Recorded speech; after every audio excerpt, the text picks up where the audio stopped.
dengan hukum Faraday, kalian perhatikan ada gambar rangkaian listrik dengan hambatan dan ada arah medan magnet yang menuju ke dalam bidang gambar atau masuk ke dalam layar handphone kalian atau layar laptop kalian. Nah, pada rangkaian tersebut ada kawat AB yang dibentangkan. Kita akan coba menentukan bagaimana arah arus pada rangkaian ini dengan cara menggerakkan kawat AB. Bisa digerakkan ke kanan atau bisa digerakkan ke kiri. Nah, pada saat kawat AB ini digerakkan, maka otomatis garis-garis medan magnet yang masuk ke dalam bidang gambar ini akan mengalami perubahan. Ya, sehingga perubahan tersebut itulah yang menyebabkan namanya arus induksi. Sekarang dengan menggunakan kaidah tangan kanan, seperti halnya kita belajar gaya Lorentz ya. Arahkan 4 jari kalian masuk ke dalam bidang gambar, atau masuk ke dalam laptop, atau masuk ke dalam layar handphone. Kemudian arahkan punggung tangan kalian, punggung tangan yang ini ya. Arahkan punggung tangan kalian ini sesuai dengan gambar, yaitu arah ke kanan sebagai variabel kecepatan yang menunjukkan bahwa kawat ini bergerak ke kanan. Nah, ini kawatnya bergerak ke kanan. Maka, kemanakah arah arus pada kawat AB tersebut? Dengan kaidah tangan kanan tadi, sekali lagi arahkan 4 jari kalian masuk ke dalam layar handphone atau layar laptop kalian. Kalau sudah, arahkan punggung kalian sesuai dengan arah kecepatan ke kanan. Maka dapat kita temukan arah arus pada kawat AB yaitu menuju ke atas. Ya. Nah, sekarang seperti dengan kita pelajari pada gaya Lorentz, sudah ditentukan bahwa arah gaya Lorentz itu kan berlawanan dengan arah kecepatan. Maka dapat ditentukan kalau arah kecepatannya ke kanan, maka arah gaya Lorentz-nya tentunya dia akan mengarah ke arah kiri.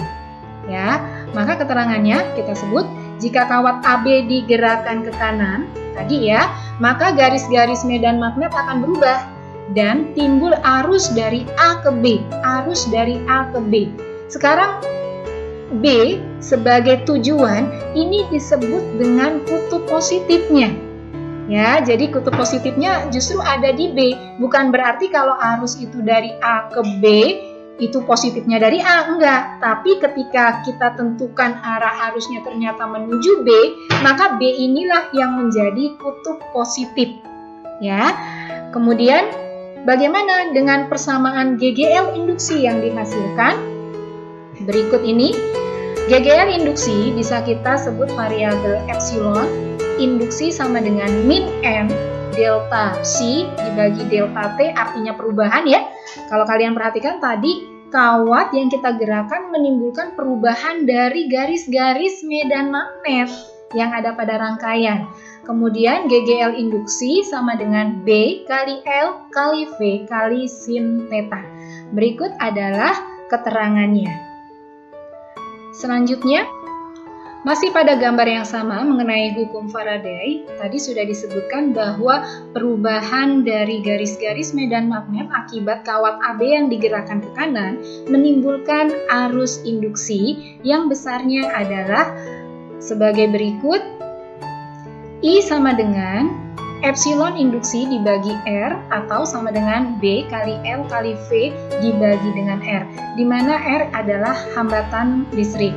Dan bagaimana dengan gaya Lorentz-nya? Tentunya gaya Lorentz juga memiliki besar ya. Tentunya besarnya adalah F sama dengan B kali I kali L sama dengan B kuadrat dikali L kuadrat kali V dibagi dengan R.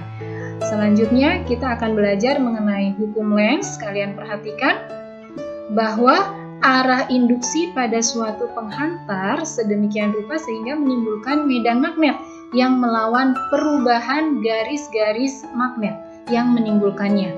Atau arah gerak batang selalu melawan dengan arah gaya Lorentz.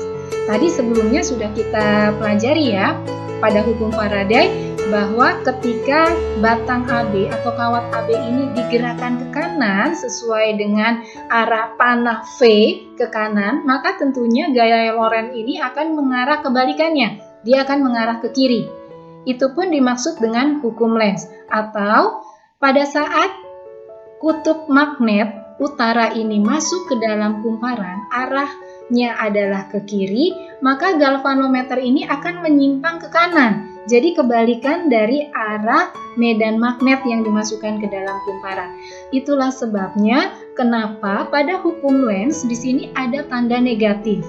Tadi sebelumnya juga sama persamaan, ada yang bertanda negatif di depannya, itu menandakan bahwa arah induksi itu selalu melawan. Ya, melawan dari arah garis-garis medan magnet.